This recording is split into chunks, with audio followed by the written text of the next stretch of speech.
Oke,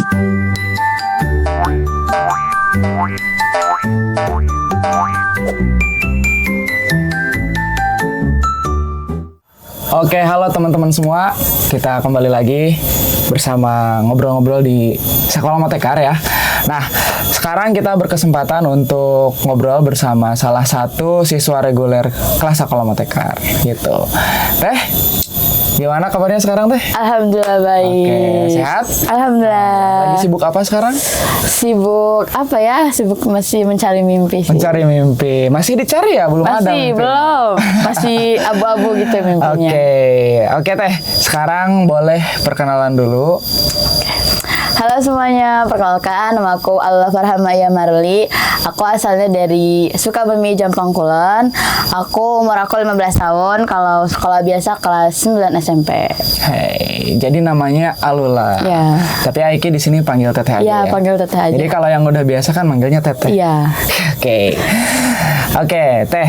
Kita ngobrol-ngobrol sekarang. Kita ngobrol-ngobrol membahas tentang mau mimpi atau mau apa nih? Apa ya? Apa aja deh. Apa aja?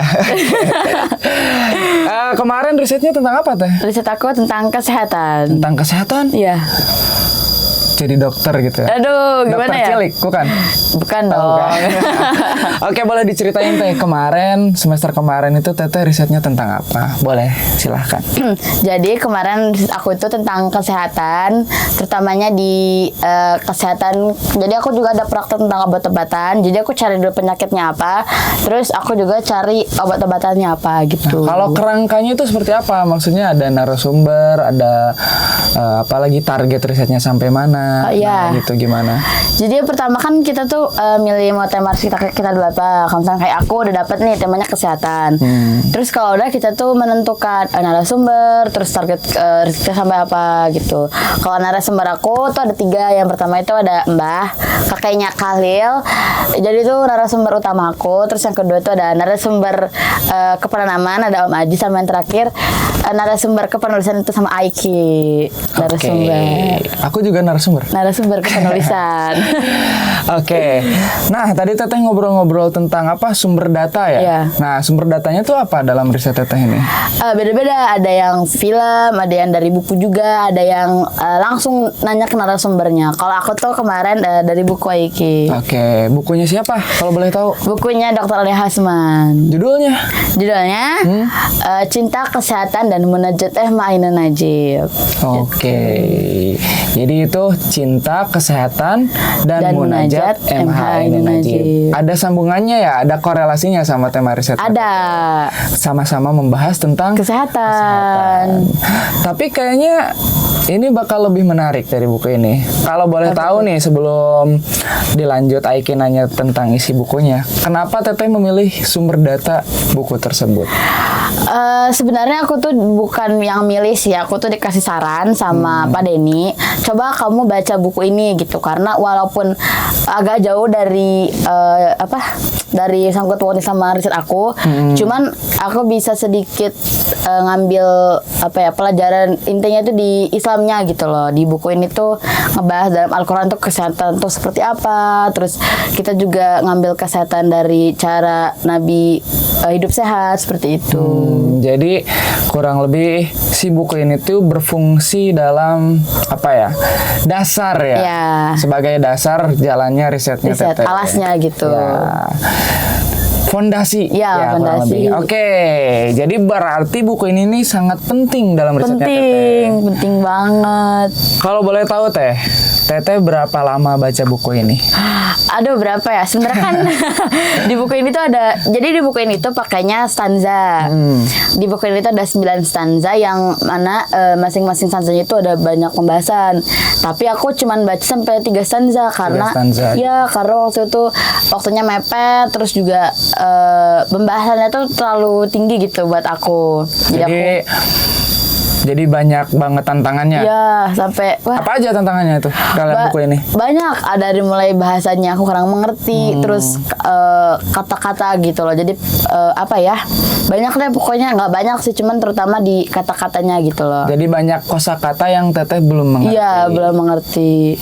Kalau nemu kosakata yang seperti itu, apa yang Teteh lakuin?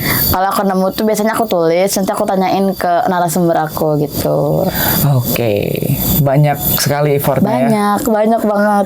Tapi Teteh udah sering baca buku sebelumnya? Udah, udah aku sering suka baca banget buku. baca buku. Jadi udah punya hobi dari Iya, awal ya baca udah buku. punya hobi dari awal. Cuma bukunya kalau yang sebelum-sebelumnya kayak gini atau kayak gimana?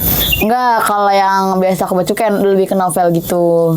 Jadi lebih ke karya sastra ya. ya, jadi aku bisa mengerti gitu. Nggak butuh effort. Bahasanya lebih ke bahasa menyehari, Iya, bahasa nyehari-nyehari. sastra dan cerita gitu ya. Cerita. Oke, nggak apa-apa. Ini tantangan Iya. buat Teteh. Tantangan. Nah, setelah dibaca tadi berapa? 3 stanza ya? 3 stanza. Boleh dong diceritain beberapa aja sedikit lah. Karena kalau diceritain semua bisa nggak cukup. Iya, waktunya. gak cukup. Beberapa yang Teteh ingat atau yang menurut Teteh paling penting, yang paling oke dalam buku itu apa Teh? Di bagian mananya? Di bagian mana ya? Menurut aku semuanya penting sih, cuman kalau yang paling penting itu karena ini kan mau bentar lagi bulan puasa ya, jadi Oh iya, di sini benar. juga tuh ada pembahasan di mana puasa dan kesehatan. Puasa dan kesehatan. Iya. Menarik. Menarik itu, menurut. Gimana itu Teh pembahasannya? Jadi di buku itu dijelaskan bahwa Ainun Nadjib itu sangat setuju bahwa puasa itu tuh adalah apa namanya, sangat baik untuk hidup manusia terutama. Karena di mana yang namanya puasa kan yang teman-teman tahu kan kita tuh hanya menahan rasa lapar gitu Ya. ya. Tapi di buku itu dijelaskan detail gitu. Jadi puasa itu bukan hanya menahan lapar tapi juga menahan nafsu gitu, dari mulai semuanya pokoknya kita menahan nafsu, gimana caranya agar kita bisa mengendalikan emosi. Terus gimana caranya kita misal mau ngabuburit, terus kita juga harus bisa menahan nafsu gitu loh. Jadi nggak semua makanan itu bisa kita beli gitu. Gak semua makanan bisa kita beli. Padahal Iya. kita punya uangnya. Punya gitu. Terus gimana lagi? Terus pokoknya di sini tuh dijelaskan gitu sebenarnya dalam hidup ini tuh kita tuh harus punya batasan-batasan hidup. Kayak misalkan lapar itu baik, tapi kelaparan itu membahayakan gitu. Pokoknya lebih apa ya, lebih menjelaskan bahwa lewat puasa juga kita tuh bisa belajar kesehatan. Misalnya kan dari biasanya nih kalau hari biasa kita kan bangunnya jam 6, ada jam 7, ada juga subuh. Tapi ketika puasa kita itu bangunnya lebih pagi, misal jam setengah 3 atau jam 2, jam 3 itu kita bangun karena untuk masakan sahur. Nah. Terus kalau misalkan kita kan biasa sarapan pagi, makan siang, makan malam. Tapi ketika puasa kan kita cuman makannya saat sahur sama saat berbuka puasa. Jadi dari sahur sampai menjelang sampai buka puasa itu lambung kita kosong, mengalami kekosongan. Betul. Nah itu tuh ibaratnya nih kalau misalkan teman-teman dari pagi sudah sibuk bangun pagi untuk kerja, pasti kan segala macam makanan masuknya ya, iki pokoknya kayak pedas, asam, manis semuanya masuk ke perut. Nah ketika kita tidak berpuasa, terutama tuh di bagian pencernaan, itu tuh tidak mengalami si organ pencernaan itu tidak puasa. Tidak berhenti terus Tidak, iya gitu. terus, jadi Kerja diisi terus. kerja terus kan, mungkin pasti kan mengalami kelelahan ya. Ya. Nah jadi ketika kita berpuasa, organ pencernaan kita tuh ikut berpuasa, ikut Iya, berhenti. betul, Di betul, situ betul, yang harus kita syukuri juga, karena apa? Jadi organ pencernaannya juga harus kita puasakan gitu. Kalau misal karena dari organ pencernaannya juga itu bisa timbul-timbul penyakit. Masuk. Gitu. Jadi mungkin gini ya Teh. Kalau diibaratkan sistem pencernaan dalam tubuh kita itu pabrik misalnya. Iya. Nah, mesin-mesin di pabrik juga kan suka ada maintenance. Iya. Ada masa perbaikan. Mereka juga harus istirahat. Meskipun mereka mesin gitu Iya. ya. Tetap ada rusaknya. Jadi kalau diibaratkan mungkin kayak gitu ya. Kayak gitu, kayak mesin gitu. Sistem pencernaan kita juga butuh istirahat Betul ternyata. banget istirahat. Dan luar biasanya dalam Islam kita dikasih fasilitas berpuasa ini. Iya, berpuasa. 1 bulan dalam 1 tahun yang wajibnya. Jadi mau nggak mau sistem pencernaan kita harus istirahat. Kasihan juga. Jadi itulah korelasinya, hubungannya antara puasa dan kesehatan. Puasa dan kesehatan. Oke. Kalau Ini Teh Aiki mau nanya. Biasanya ya. Iya. Biasanya kalau lagi puasa itu kan harusnya menahan lapar. Ya. Berarti kan makannya tuh sedikit. Makanan sedikit. Makannya sedikit. Nah, tapi yang menjadi menarik adalah ketika sore-sore nih ngabuburit lah kalau Oke. di bahasa Sundanya. Ngabuburit, jalan-jalan, banyak yang dagang. Banyak yang dagang. Oke. Dan yang menjadi uniknya, menariknya, kita itu selalu tertarik untuk membeli apapun itu. Apapun itu. Lihat ini pengen, lihat ini pengen, lihat ini pengen. Termasuk Aiki pernah kayak gitu. Ya, aku juga pernah sih. Akhirnya dibeli. Pas azan, makan korma satu udah kenyang. Udah, ternyata. yang lainnya nggak dimakan. Yang lainnya nggak kemakan. Dan itu kenapa tuh Teh? Itu gimana? Maknanya itu gimana? Jadi itu tuh kita tuh harus bisa membedakan pengendalian sama pelampiasan gitu. Jadi kita kalau misalkan di pengendalian kita tuh harus bisa sebaik mungkin sebisa mungkin kita mengendalikan terutama di bagian nafsu. Ya. Kayak tadi kita mau beli ini itu mau beli itu nanti ketika berbuka puasa kita hanya makan satu sisanya itu nggak kemakan dibuang gitu. Jadi sebelum kita membeli tuh pikirkan dulu ini kira-kira kemakan gak ya, ini kira-kira baik gak ya ketika aku berpuasa aku makan ini gitu. Oke, jadi itu kata kuncinya. Mengendalikan itu berbeda dengan melampiaskan. Dalam berpuasa ini kita belajar mengendalikan, Ya belajar. bukan melampiaskan. Oke, benar berarti. Ini sangat fondasi bagi Iya. risetnya Teteh. Oke, setelah Teteh baca buku ini, nah terus apa langkah selanjutnya ngapain? Aku selanjutnya itu aku ke narasumber utama aku buat kan aku udah target nih. Jadi aku tuh mempelajari 5 penyakit. Ya. Yang pertama itu ada penyakit lambung, terus nyeri perut saat haid, terus ada penyakit radang, demam, sama satu lagi itu apa ya? Aku lupa. Pokoknya ada 5. Ada 5 penyakit yang dijadiin target Ya, dalam risetnya riset. Teteh. Oke, setelah ke narasumber terus ngapain? Habis itu narasumber kasih. Jadi setiap penyakitnya itu dikasih obatnya beda-beda. Aku itu yang pertama kali aku pelajari itu adalah sakit perut saat haid. Dan itu aku langsung praktekkan ke temen aku yang kebetulan pada saat aku praktek itu dia lagi sakit perut saat haid. Jadi kebetulan banget gitu aku praktek. Akhirnya dia yang cobain ramuan gitu. Itu apa aja obatnya itu Teh? Kalau boleh Simple. tahu. Jadi Apa? itu siapkan 3 lembar daun laos atau lengkuas. 3 lembar daun lengkuas Ya. terus apa Habis lagi? itu dicuci bersih. Cuci bersih. Kalau udah ditumbuk sampai dia tuh benar-benar halus gitu. Habis itu kasih air sedikit aja gitu setengah gelas. Terus disaring pakai puring. Oke. Disaring itu sampai benar-benar ampas. Jadi pas kita peres itu si ampas udah nggak ada keluar air. Nggak ada airnya lagi. Habis itu udah tinggal langsung diminum aja, nggak boleh pakai gula, pakai madu, nggak boleh pakai apa-apa. Langsung diminum. Langsung diminum, nggak boleh dikulkasin dulu. Itu buktinya gimana? Si kakak kemarin. Kemarin ya yang nyobain tuh kakak katanya alhamdulillah udah jarang sakit perutnya. Jadi lumayan membaik katanya walaupun waktu itu kakak minum itu 1 kali dan penuh drama gitu kakak. Katanya pahit gitu. Rasanya pahit berarti. Pahit banget kayaknya karena waktu itu aku lagi puasa jadi nggak bisa nyobain juga. Iya. Oke. Nah, itu teman-teman ternyata itu kan penyakit yang sering terjadi ya, Iya. apalagi di wanita Di ya, di wanita. perempuan ya. Sakit perut itu. Ternyata obatnya sangat-sangat murah dan Simple, sangat iya. gampang ditemukan. Gampang banget.